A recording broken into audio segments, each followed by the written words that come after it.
चतुर वेद है अथर्ववेद, उसमें पहली बार काली शब्द का प्रयोग देखा गया। और ये जो काली शब्द है इसका आधार है काल। एक सही तौर पे चलाने के लिए, उसके सृजन, निर्माण, विनाश के लिए ये दोनों तत्व का होना जरूरी। हुए लंबे केश इसी बात का प्रतीक है कि आप प्रकृति को, इस ब्रह्मांड को, इस धरती को उसकी खुद की गति, खुद की दशा और खुद की स्थिति से बढ़ने दें, उस पर रोक टोक ना दें। स्पेसिफिकली जानबूझकर ये जो सिर बताए गए हैं कटे हुए सिर, वो इसलिए है क्योंकि मनुष्य में कोई भी जो बैर है, अशुद्धता है, अंधविश्वास है या फिर गलतियां हैं, वो उसके सिर से उत्पन्न होती हैं, उसके मस्तिष्क और मन से उत्पन्न होती।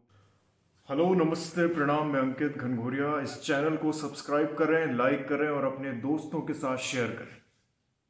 मैं आज बात करने वाला हूं आपकी आस्था की, मेरे और आपके विश्वास की, भक्ति की। आज का मेरा विषय है माँ भगवती महाकाली। इस वीडियो के माध्यम से मेरा ये प्रयास रहेगा कि मैं आपको समझा सकूं, बता सकूं उनका रूप, रंग, चरित्र, उनकी जीवन से जुड़ी छोटी छोटी बारीक चीज़ें जो शायद हम अनजान हैं। तो जानते हैं आज महाकाली, माँ कालिका के बारे में। हिंदू सभ्यता में पहली बार ये शब्द हमारे वेदों में देखा गया था। वेद सनातन और हिंदू धर्म के पहले स्थापक हैं और यही स्क्रिप्चर्स हमारी हिस्ट्री भी बताते हैं। इन 4 वेदों में से जो चतुर वेद है अथर्ववेद, उसमें पहली बार काली शब्द का प्रयोग देखा गया। और ये जो काली शब्द है इसका आधार है काल। उस हिसाब से काली को काल की देवी भी बोला गया है, जो समय पे पूरा कंट्रोल रखती हैं। तो जो काल है उसके रिलेटेड हम महाकाल की भी पूजा करते हैं। मतलब कि महाकाल का एक जो कॉन्सेप्ट है, जो अर्धांगिनी है, जो पत्नी है, वो है काली। यूनिवर्सल लॉ से काफ़ी कुछ जुड़ा हुआ है। इनका जो डेफिनेशन है, परिभाषा है।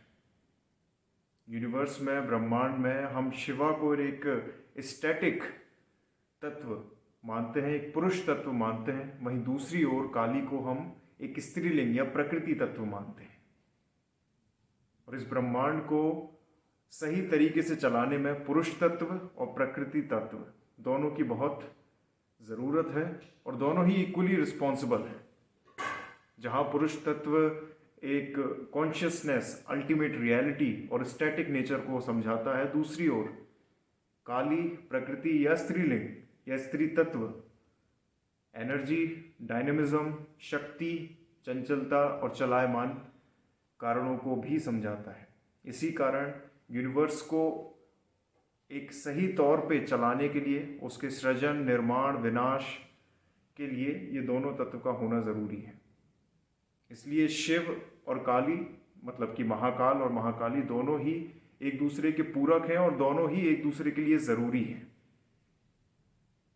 काली का जो रंग है वो काला बताया गया है, प्योर ब्लैक बताया गया है। ये एक प्रतीक है हमारे ब्रह्मांड का, कि उनका जो अस्तित्व है वो इन्फानाइट है, असीमित है। इसलिए जो उनका रूप और रंग जो दर्शाया गया है वो काले रंग से दर्शाया गया है। ये तो मैंने बात करी एक यूनिवर्सल लॉ की, जहाँ पे काली का महत्व है। अभी जो उनका फिजिकल फॉर्म है, जो उनका रूप है, रंग है, जो हम मूर्तियाँ देखते हैं, जो हम उनकी इमेजेस देखते हैं, वो कैसे एक छोटी छोटी बारीकी कैरी करते हैं और जिसका मतलब आई थिंक कई सारे लोग नहीं जानते। काली का जो रंग है वो काला है। ये बताता है कि वो निर्गुण है, बहुत शुद्ध है और माया से परे है। माया मतलब जो मानव ने, मनुष्य ने खुद बनाई है, पैसों की और अपने इमोशंस की। कई जगह पे, बल्कि ओरिजिनली ये बात शायद हर किसी को कंफर्टेबल नहीं लगेगी, जो काली का प्रदर्शन है, जो उनका दर्शन है, वो नग्न बताया गया है। उनको ज़्यादा कपड़ों के साथ नहीं बताया गया है हमारे पुराने स्क्रिप्चर्स में। और उनका जो लेख है या उनकी मूर्तियां भी हैं उनमें उनको नग्न अवस्था या फिर ज़्यादा कपड़ों के साथ नहीं बताया गया है। वो इसलिए है क्योंकि वो प्रकृति हैं। काली को प्रकृति के तौर पे ही बताया गया है और प्रकृति के ऊपर कोई परत या पर्दा या कपड़ा नहीं होता है। तो इस प्रकार से वो उनकी शुद्धता है कि वो ब्रह्मांड में एक असीमित तौर पे विराजमान है और प्रकृति की जो सुंदरता है वो बताती है। काली के जो काले लंबे खुले बाल हैं ये प्रतीकात्मक हैं कि प्रकृति को, इस ब्रह्मांड को आप बिना किसी रोक टोक, बिना किसी मानवता और मानवता की सभ्यता द्वारा बनाए गए रूल्स रेगुलेशन और कानूनों से ना बांधे, उसे खुद की गति और दिशा में बढ़ने दें। जैसे कि आज हम प्रकृति को अपने कानूनों के हिसाब से प्रदूषित कर रहे हैं, ख़त्म कर रहे हैं, वहाँ के जानवरों को मार रहे हैं। तो उनके खुले हुए लंबे केश इसी बात का प्रतीक हैं कि आप प्रकृति को, इस ब्रह्मांड को, इस धरती को उसकी खुद की गति, खुद की दशा और खुद की स्थिति से बढ़ने दें, उस पर रोक टोक ना लगाएं। फिर हम आते हैं हमारी माँ काली की एक भयंकर रूप और एक विनाशकारी दृष्टि के ऊपर। ये रूप और ये विनाशकारी दृष्टि इसीलिए है कि वो बताना चाहती है कि मेरा ये रूप, मेरा ये विनाशकारी दृष्टि मानवता और इस पूरे इकोसिस्टम में, इस पूरे ब्रह्मांड में जो अज्ञानता, अशुद्धता और अंधविश्वास है उसको मैं खत्म करूंगी। इसलिए उनकी ये भयंकर और विनाशकारी दृष्टि है, उसको नष्ट करने के लिए ये एक प्रतीक है।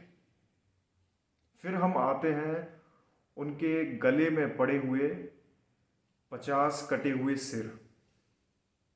इसके दो अर्थ और दो रिलेशंस मुझे दिखते हैं। पहला अर्थ है कि जो ओम शब्द है और उसके जो संस्कृत के 50 शब्द डिराइव किए गए जिससे ही हर चीज क्रिएट हुई है, ये उसका प्रतीक है। और स्पेसिफिकली जानबूझकर ये जो सिर बताए गए हैं, कटे हुए सिर, वो इसलिए है क्योंकि मनुष्य में कोई भी जो बैर है, अशुद्धता है, अंधविश्वास है या फिर गलतियां हैं, वो उसके सिर से उत्पन्न होती हैं, उसके मस्तिष्क और मन से उत्पन्न होती हैं। बाकी जो नीचे है वो एक माध्यम है उसके शरीर को चलाने का। आपका घमंड हो गया, ईर्ष्या हो गया, द्वेष हो गया, क्रोध हो गया, ये सभी आपके सिर से ही उत्पन्न है, इसलिए उनको काट के उन्होंने धारण किया है। फिर हम बात करते हैं उनकी निकली हुई जिह्वा की या जीभ की, जो सफेद दांतों के बीच में दबी हुई है। इसका मतलब यह है कि जो लाल जिह्वा है वो मनुष्य के रजस गुण है। रजस गुण क्या होते हैं? ज्यादा इच्छाएं, महत्वाकांक्षाएं, घमंड, ईर्ष्या, ईगो। और जो सफेद दांत जो एक सात्विक गुण का प्रतीक है वो होते हैं शांति, संतुलन और प्रेम। तो इसका मतलब यह है कि आप अपने रजस गुण को अपने सात्विक गुणों से दबा के रखें। आप अपनी इच्छाएं, ईगो, घमंड को अपने संतुलन और प्रेम और शांति से दबा के रखें। फिर आपने देखा होगा कि माँ काली के कमर में कई बार सैकड़ों कटे हुए हाथ होते हैं।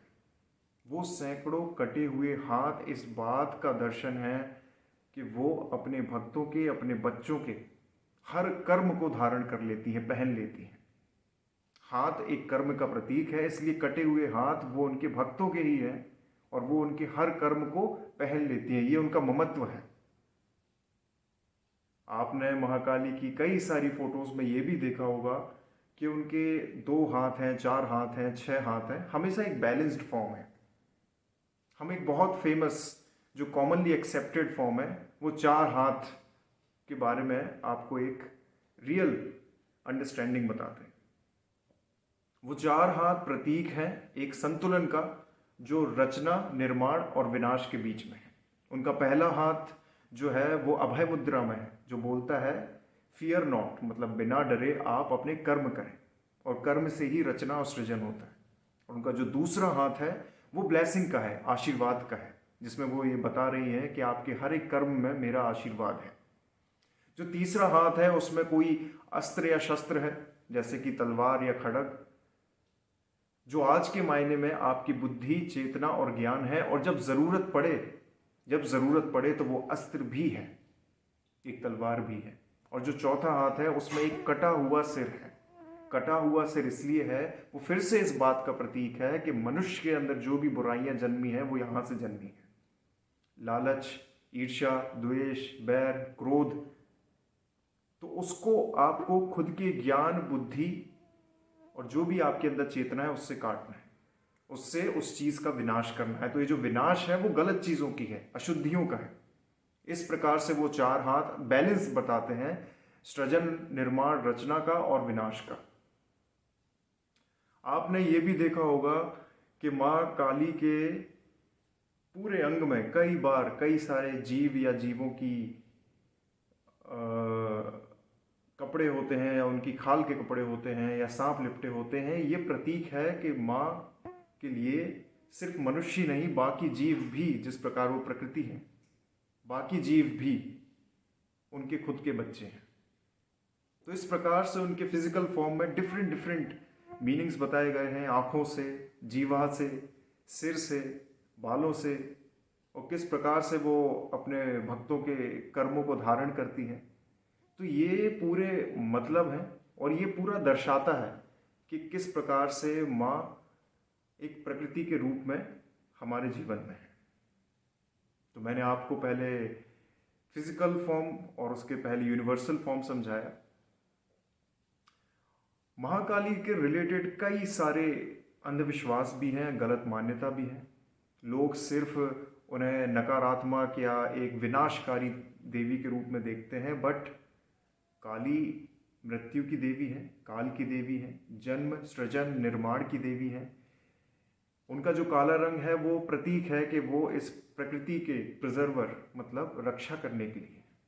तो सिर्फ नकारात्मक सोच से या एक विनाशकारी सोच से उनकी पूजा ना करें।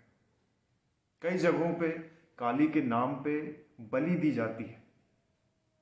हमारे ही देश के बंगाल स्टेट में ब्रिटिशर्स के टाइम पे, जब ब्रिटिश राज करते थे, तो वहाँ नर बलि की जाती थी काली के नाम पे। आज तो पशु बलि होती ही है, बट नर बलि भी होती थी।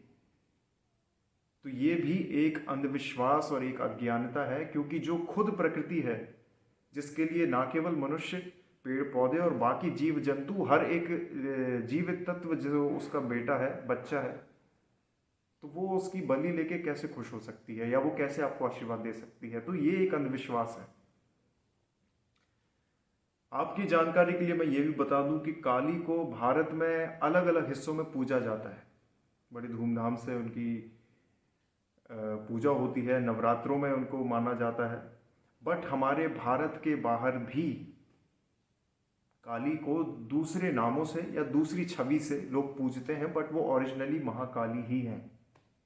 जैसे कि बुद्ध कल्चर में या तिब्बत में जो वज्र योगिनी देवी हैं वो काली है। अगर आप यूरोप में जाएंगे तो रोमानी पीपल सेंट सेरा, एक ऐसी गॉडेस या डेटी की पूजा करते हैं, वो ओरिजिनली महाकाली ही हैं, क्योंकि रोमानी पीपल आज से 1000 साल पहले भारत के नेटिव राजस्थानी थे, जिनकी ट्राइब थी डोमा।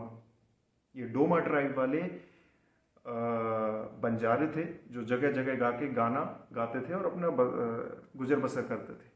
यही लोग माइग्रेट होके यूरोप गए और रोमानी कहलाने लगे। तो जो सेंट सेरा थे वो पहले सेरा एक काली थी, उसके पहले महाकाली थी, फिर हजारों साल के वेस्टर्नाइजेशन और क्रिश्चियनाइजेशन के कारण उन्हें एक क्रिश्चियन डीटी के तौर पे पूजा कर रहे हैं। सिमिलरली जापान में और कई सारी साउथ एशियन कंट्रीज में जो फीमेल डेटी है वो महाकाली के ही रूप हैं। उम्मीद है मैंने इसमें कई सारी चीज़ें कवर करी होंगी जहाँ पे आपको कुछ सीखने को मिला होगा। तो अज्ञानता को ख़त्म करें, अंधविश्वास को ख़त्म करें, और सही तरीके से जो एक बहुत ही वैज्ञानिक सनातन धर्म है उसको समझें, और जो बहुत वैज्ञानिक तौर पे जो हमारे देवी देवता हैं, जो डायरेक्टली ब्रह्मांड और ब्रह्मांड को चलाने वाले कानून में बसते हैं, उनके मतलब को समझें, तो आप सनातन धर्म में बहुत प्राउडली फ्लो कर पाएंगे। इस वीडियो को अपने परिवार वालों के साथ और ऐसे लोगों के साथ ज़रूर शेयर करें जो अंधविश्वास फैलाते हैं, भक्ति तो करते हैं लेकिन अंधभक्ति करते हैं। थैंक यू, धन्यवाद।